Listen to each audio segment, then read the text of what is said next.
So I am back. For those of you that don't know me, my name is Natasha Vilaseca and I am a LinkedIn consultant.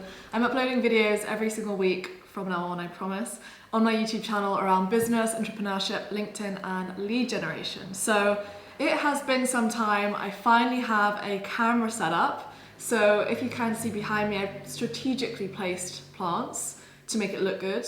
Does it look good? I don't know, let me know down in the comments. But yeah, I filmed a couple videos on my iPhone and now I've finally got it set up and I've been super excited to use it. So hopefully the quality is good and you guys are excited to watch this video. Now, before I get into what I want to speak about, and it's something that has been weighing on me for probably a couple of years, and it's something that I think it's time to speak about. I'm making this seem really dramatic, but I think it's just time that I should speak about it.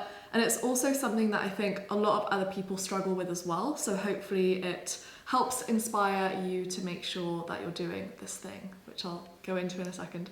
But before we get into that, I actually think I should probably give you guys a bit of an update as to where I am in the world and what I'm up to right now, because I'm in Cape Town at the moment. I'm usually based in London, but I came out to Cape Town. It was meant to be for 2 weeks or so, like 20 days, mid-January this year.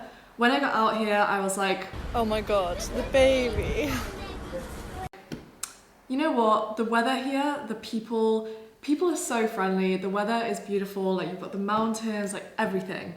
And I was like, I might just stay out here for a little bit longer. Like I can work from wherever I want in the world. So why not just go with the flow, just live a little. So I decided to stay out for my entire, basically 3 months I had as a tourist on a tourist visa. That ran out about a month and a half ago. So it basically ran out when lockdown started happening. So what we're doing in South Africa is they're doing like a 5-tiered system of lockdown, and like each stage means that you can do something different. So it basically gets more and more relaxed the lower down in the stages you go. So we were like max level 5 lockdown, couldn't really leave the house, only allowed to leave for groceries, stuff like this.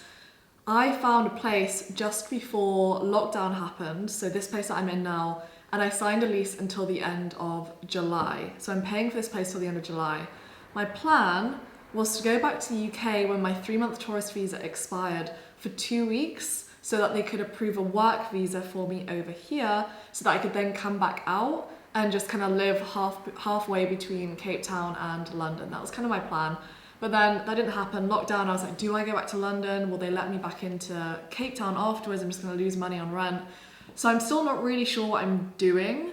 The last flights to the UK are on the 4th of June, I believe. So this is probably gonna be up on my channel before then. But yeah, I don't actually know what I'm doing at the moment. So any advice would be appreciated down below. Now, let's get into the point of the video. So basically last week, I was having a shower, and you know how sometimes you always get your best ideas when you're in the shower and like your brain's kind of clear, you're not really thinking about much, and then you kind of just get a creative flow. So that happened to me, and I was just in the shower and I was just thinking, and I was like, why is it that when I film YouTube videos and basically whenever I get in front of a camera, I'm not myself. Like I change and I put on this different front of like professionalism, and I'm not saying that I'm not professional, I am, but it's definitely not reflecting who I am as a person, like my true character. And that's something that like I've been finding it tough for a couple of years, and it's been really frustrating because I know that it's not me, and I really wish that I could kind of show my true personality. Like if you know me, you'll know that I'm kind of weird, like I'm quite like silly, loud, like I make a lot of dad jokes. And none of that stuff really shines through on my YouTube channel, and the whole point of the YouTube channel is to be able to document and speak about things I enjoy and hopefully inspire others along the way. And so far I think I've kind of put myself into a box in terms of my personality, and I've been like, okay, I'm like a young woman in business, I need to get taken seriously, I need to act like this, so that people watching have a certain impression of me. And I just don't really want to do that anymore because it doesn't make me feel good. And I wasn't doing this consciously. This is like the main thing. I wasn't doing this on purpose, but I think certain things that I've been through when it comes to business have kind of made me act this way as a like defense mechanism. And yeah, so I actually wanted to give you guys a little bit of a backstory as to where this came from. And let me know in the comments down below as well, like if it doesn't matter whether you're female or male, it's obviously like a female perspective, but whether you think that your age or your gender has affected how you get taken seriously in business, and also if this has impacted how you come across and the kind of content that you post and how you engage with your audience. If you think that's had a big impact on you, let me know down below in the comments. Like, I'm super interested to hear about it, and I thought I would share my story with you guys today to give a little bit of background information as to why I think this has happened and why I am putting my foot down and moving forwards, and I'm gonna be myself and kind of like snap myself out of it if I ever feel like I'm falling back into like a different character that isn't truly me. So we're going back to the MLM days. Now you guys might remember me speaking about this if you've been following me for a long time, if you've been watching my videos for a while. You will have known that I used to do door-to-door marketing. So I worked for an MLM company. MLM stands for multi-level marketing. And I basically did door-to-door sales on behalf of non-profit organizations. So at the time I was actually working on behalf of the RSPCA. So that was a charity that I was representing. And what we would do is, we're based in Shoreditch, that's where the company was. We would go and pitch different areas. So we'd get given a different map every single day, and then we'd like track out the route of the map. We would color code the kind of businesses as to like what times were best to go there. So kind of like if you're going to call and you're like, okay, restaurants are going to be really busy around lunchtime, so I'm not going to call then. Kind of a similar thing, but we'd map out like SMEs, different types of companies and businesses, know when to go and approach them. So we'd like create our map around that. Yeah, so we would get given these maps. We'd go out to different parts of London. We went to Brighton, Birmingham, like a couple different areas as well around the UK. And we would go to loads of different types of businesses. And a lot of the times we'd be by ourselves or we'd be in like a two. So for example, if there was a big map, they'd say, okay, well, why don't you go as two people? Then you can split all the businesses that you need to speak to in half. Like you take one region, you take the other half of the map, and then you'd go and split. And I mean, sorry for like my directors watching this, or my old director, but even if we weren't supposed to be together, we used to just partner up a lot of the time, and I'd like stay with my friends, or I'd leave my map, like I'd finish my map, do all my pitching, and then I'd like call my friend like Kat or Shabra and be like, hey guys, like we're about to be able to come to you, and I'd jump on the tube and then go join them.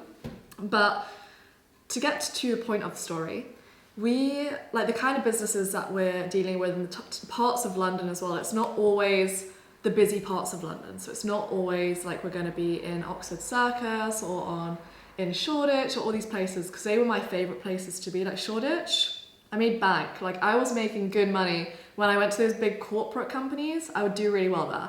But they'd also send us to these random freaking locations that I had no idea existed before I went. I mean, I've got a couple stories. One of them is kind of intense. I'll probably leave it for a different video. But a different story which relates to the topic of this video is when I was pitching, I can't remember what location it was, but it was quite like an empty kind of area. It took me about 45 minutes to get there on the tube. So yeah, they used to take like tubes or buses, like depending. And I was pitching this place, and there was basically like a little compounds. You know how you have the main roads, and then off the side of the main roads, you'll have certain places where you'll have a couple big stores. And one of these places was a bath store, so it sold like baths, sinks, showers, like kitchens, like all that stuff.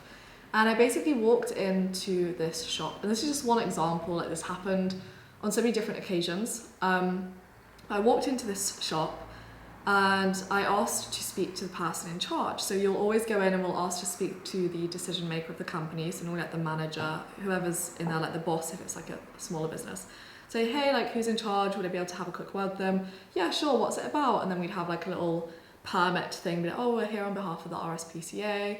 We've got this permit to go and speak to people who are in charge of the local shops, stuff like that. So we'd go in, and then the girl at the sales assistant was like, yeah, sure. He's in the back, let me take you to him. So we went round, and he was like sat down at his desk, and I was like, hey, like I'm Natasha, nice to meet you. I hope I'm not interrupting too much. Like, do you have a quick 5 minutes to speak with me? And he was like, what's it about? And I was like, yes, I'm here on behalf of the RSPCA. We actually have this permit, and then I'd hand them the permit if they want to look at it. to go and speak to the different businesses in the area about whether they would like to help support a dog or a cat. I feel like I'm going into my pitch again. And then he was like, yeah, sure, like sit down.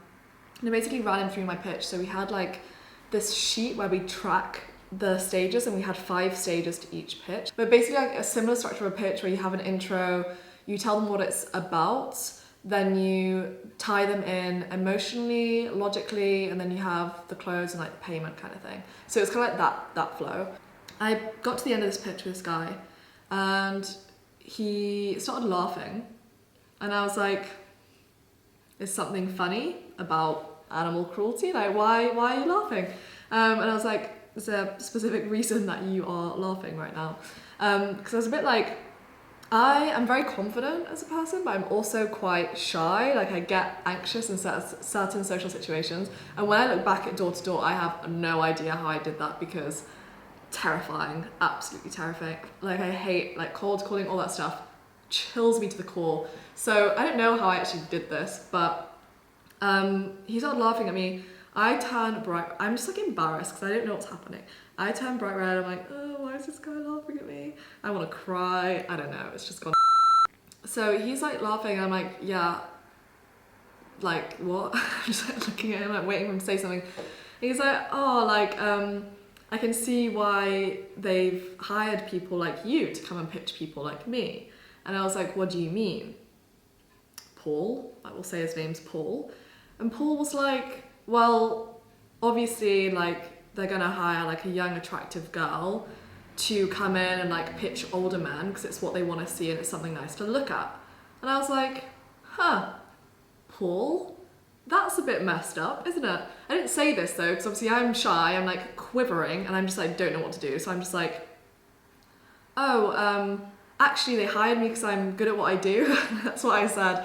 I was like, they hired me because I'm good at what I do. And then he was like, yeah, but I mean, obviously there's an advantage, like, do they just hire young women? And I was like, no, it's actually like there's 3 girls on the team and the rest are dudes, so it's not to do with our gender, it's to do with people that want to get sales experience or build a team, have experience in leadership, build their own business, work for themselves. And he was like, oh, like, ha ha ha. And he was like, yeah, I bet you've signed up a bunch of other guys today. And at this point, I'm like, Paul, you're rubbing me the wrong way, you know? I'm getting a bit annoyed. And I was like, no, like, what did I say? I was like, Paul, I was like, I'm here and I've been sent here because I'm good at what I do. I'm good at selling. I'm good at speaking with people. I have excellent interpersonal relationship skills. So that's why I'm here. It's actually nothing to do with my looks. And I find it kind of offensive that you would highlight that as the sole reason for me being here in front of you. And he looked at me and he was like, he got kind of embarrassed at this point, and he kind of looked down and he was like, yeah, like he lost his words. He's like, I'm sorry, I didn't mean for it to come across in a disrespectful way, like that was out of line of me. And he had a picture frame on his desk and it was with his wife and kids. And I was like, I understand that you didn't mean to say it, but I'm assuming that's your wife and kids. And he was like, yeah. And I was like, if your daughter was doing her job and she was working 60 to 70 hours a week to make money because she didn't know what else she wanted to do, so she went and started working to get experience in sales and like speaking to different people and all this stuff, how would you feel if you know that she'd gone out and she had an older man who was old enough to be her father, so like 3 times her age, tell her that she was only in her job position because of her looks and her age and because she's appealing to her target market? And I don't know if this is a bit deep, but he was like,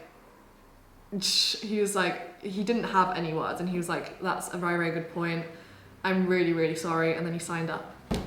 So he did sign up in the end, probably out of guilt. So sorry, Paul. But I mean, I'm not saying this to say that everyone was like this, but there were a lot of circumstances where there were guys that would literally they would waste my time. And like, I'm there, I'm working fully commission basis. I'm not there to like just have a chat and meet people and have someone try and flirt with me.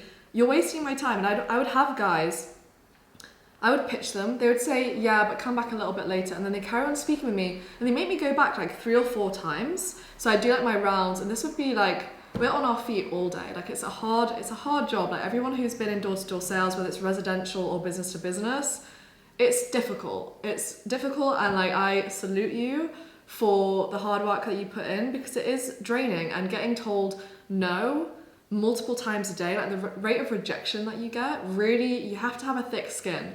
And I definitely built that going through this experience, but it did teach me to stand up for myself in the way that people would kind of put preconceptions on me. And I think because I heard similar comments so often, it started to make me think that, wow, okay, so if people see me as just like a young girl, then like, do they not see anything else around me? Like, how can I make sure that they see like the professional side to me in the business?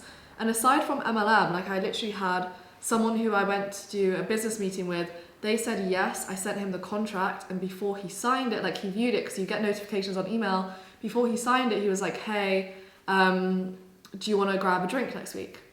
And I was like, oh, we need to set up a follow-up meeting to like onboard you. We can do it, like we can do it over coffee if you like in person. And he was like, no, I mean like go for like on a date. And I said no, and then he said, okay, I don't think it's going to be a good fit. So all of these little things, they started to kind of irritate me. And fair enough, like when I was new to business, like building my marketing agency and getting into working for myself, aside from MLM, like after I did that, I could definitely like learn a lot. I could have probably improved my sales skills and belief in my offer. But the one thing I never did was ever try and give an impression or use like the fact that I'm a girl, because it's just not, and that was never ever my intention. And it was very annoying that I think those experiences made me feel that I couldn't be like giggly or friendly or be fully myself, because I had to put on a cold front to make sure that people take me seriously. And I think that's kind of what I let attach to me, and I brought that through onto YouTube, which is why I wanted to speak with you guys about it today. Just to kind of tell you, because I know a lot of people you're probably watching this and being like, I've not really noticed that at all, like you seem normal.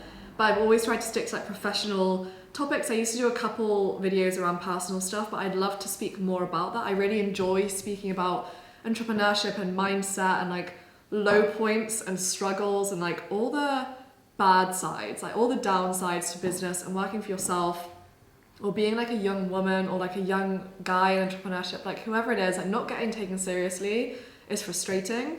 And I think sometimes when you have to adapt to be who other people want you to be, you lose a part of yourself in the process, which is why I wanted to kind of voice that and tell everyone that's watching. So like if you're watching this and you feel like you act differently, you should never have to act differently. I mean, obviously there's a certain line to it. So like being professional, like having a certain image or appearance, yes, can be beneficial. But if you're suppressing things because you're worried that you're gonna get judged or viewed in a certain way if you're not super like corporate professional to the point, like no character, like personality around that, then don't do it, especially if it's not making you happy. And you want to bring the truest version of yourself to your work. And one thing to like explain this a bit better is there's this Japanese saying where the Japanese say that people have 3 different faces. The first face is the one that you show the world. The second face is the one that you show your friends and family. And the third face is the one that no one else sees but you. And I think this is so true when it comes to marketing and how you should put yourself out there and stand out from the crowd, is making sure that you are the most authentic version of yourself, because people connect with people. And if you're putting out a certain mask, they're not connecting with you, they're connecting with that version of yourself. And people have multiple different versions of themselves. I'm not saying that's a bad or a good thing, but I think trying to bring a true version of yourself that isn't one that you just put onto the world and you have a different image is very, very important. And once you take that mask off and you show the mask that maybe you use with your friends and family, or your truest version of yourself, which is the side of you that only you see, exposing that, I mean, to the level that you're comfortable with, and showing other people who you are as a person, like your faults, your upsides, like everything about you, the good and the bad. Trust me, it helps you connect with your audience so much more. You will gain more respect, you'll gain more trust, you'll gain a deeper relationship with your community. And what's most important, which is kind of like, I guess I used to think the other way around, I thought it would be a harm, but it's actually a benefit, is you're only going to attract the right people to your brand, because you want your brand to be magnetic. And if you're putting out a certain image that isn't you, you're not going to attract the right kind of person. If you're worried that a certain type of person, so say for example with me, I was worried about like a certain kind of demographic of person looking at me and thinking, oh, she's only doing well because of X, Y, Z characteristics or traits. And if I want to post a bikini photo on Instagram or make a not funny joke on YouTube and not be 100% professional all of the time, like I'm gonna do that. And if those people, certain people don't like it, whoever isn't okay with who I am, then I don't want to do business with them either. I think that's kind of like the approach that you should take. If you don't like a certain person's opinion or how they act or how they treat you, and you can't generalize everything, I'm not trying to say that everyone is the same within a certain category, but just act how you want to attract. So the kind of vibe that you give off is gonna return a similar kind of audience and basically be attractive to a certain type of person. So that's kind of what I wanted to speak about, and that's why I think authenticity is so important. I hope you guys enjoyed this kind of video. I wanted to just speak more about me and like my personal experience and why I think I had to share this, because it's important and it's honestly like a weight off my shoulders, because it might not seem like a big deal to other people, but for me it is something that I've always thought about, and I've always been like, oh, I wish I could show like who I really, really am, and like why do I have this mental block around it? And I've realized it's just because I cared about what people think, and I shouldn't, because I should only care about what my customers and my ideal clients think, and my friends and my family, and what I think about myself. So yeah, I hope you guys enjoyed this video. If you want to keep up to date with my content and you don't get bored of me talking, then make sure you hit subscribe and give this video a thumbs up.